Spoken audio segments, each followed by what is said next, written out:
a short video about violin practice support at home. The key is posture. If you're not sure what to look out for, then first thing would be relaxed shoulders. You can take, a fun game is you can take any small toy that you might have at home and time or practice, see how long the player can sit with the toy on their shoulders, with relaxed shoulders down, and some short instructions like turn your head to the left, which is the side of the violin, without dropping or moving their shoulders, moving their feet, bring back to centre, maybe looking down, wiggling their fingers, maybe even trying to do some wings could also be a task. Have some fun with it. It's just a short exercise to practice. When the violin is up on the shoulder, make sure that you're seeing that it is on the left.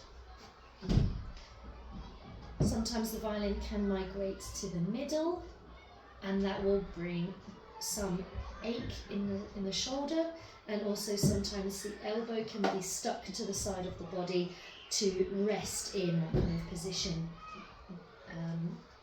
brace against the body, but actually we want this area, as well as the wrist, which is really important for putting fingers down later on in the journey.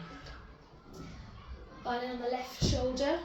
Even if you're left-handed or right-handed, you can play in the right-handed position.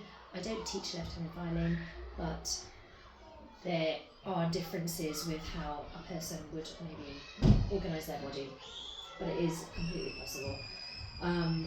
Avoid touching the bridge and the pegs. Pegs and the bridge. Try to avoid touching them, knocking them, if that does happen. They're just ultra delicate parts, so please be vigilant if you do see that happening in their practice time. Bow in the bowing area and avoiding the fingerboard. The fingerboard is this long black part here.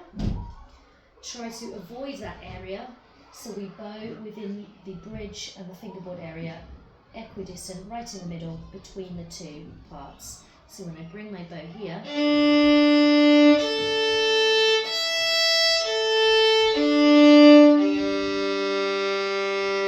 I'm aiming to keep that as straight as I can, parallel to the bridge and the end of the fingerboard. Okay, and that will be helped in class as well as at home by opening the elbow here, opening this elbow, and also not allowing the arm to go behind the body. When this happens, the bridge goes towards the fingerboard, or may, if we do the opposite, we overstretch, crash into the bridge. So there's that middle ground of keeping the bow parallel, which you can also help to adjust in practice. Lastly, free the wrist, which I mentioned, along with relaxed shoulders.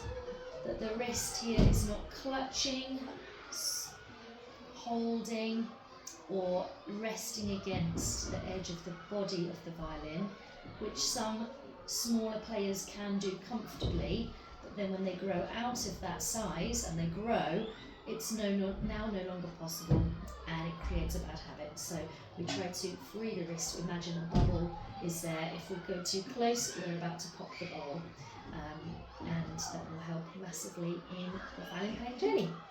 Thanks. Enjoy your practice.